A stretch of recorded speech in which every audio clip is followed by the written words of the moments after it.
Disclaimer: This food blog is created for educational purposes only as part of our PATFIT course requirement.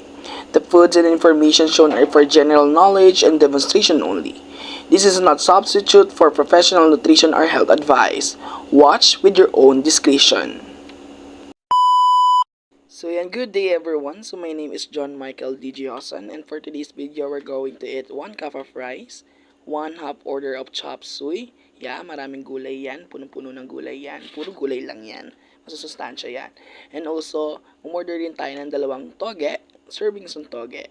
So i-discuss natin kung anong nutrients at mga kasangkapang meron dyan. So for toge, for chop suey naman, so ayan, simulan natin ang pagkain. So, inuna natin ang rice ito with chop suey. So, ano nga ba ang sustansya ng rice para sa atin? Ano ang tinutulong natin sa ating kalusugan? So, ang main ingredient ng rice, syempre, bigas.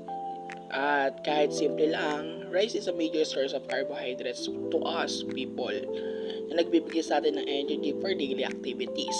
May konti rin itong protein at B vitamins na tumutulong sa katawan natin. So, sa chop suey naman, ito naman ay isang dish na binubuo ng iba't ibang vegetables like cabbage, carrots, sayote, bell peppers, and more na na-discuss na or napakita na natin kanina. Nilalagyan dito ng garlic at soy sauce para sa mas masarap na lasa. Pagdating sa nutrients ng chop suey, it is very healthy kasi rich ito in vitamins and minerals. The vegetables provide vitamin A for good eyesight, vitamin C for strong immune system, at fiber na tumutulong for digestion. May antioxidants din ito na good for overall health. So kapag pinagsama ang rice at chop suey, you get a balanced meal, may energy ka na, may nutrients ka pa. Let's go for toge. Let's go for toge.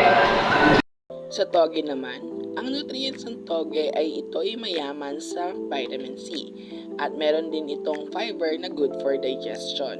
Ang mga gulay tulad ng repolyo at sayote ay nagbibigay ng additional vitamins like vitamin A at iba pang minerals. Kaya kahit pang street food siya, may healthy benefits ka pa rin kapag kinain in moderation. So now, ituloy na natin ang pagkain.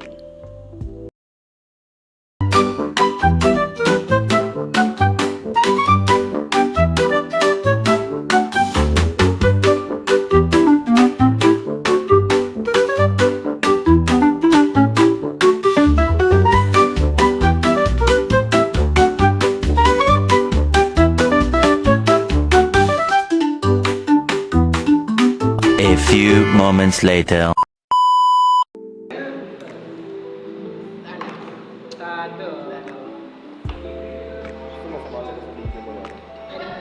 Kasama yung lunch ko.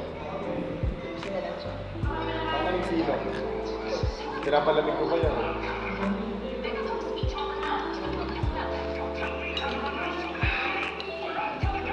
That's all for today. Thank you for watching and I hope you enjoyed this video.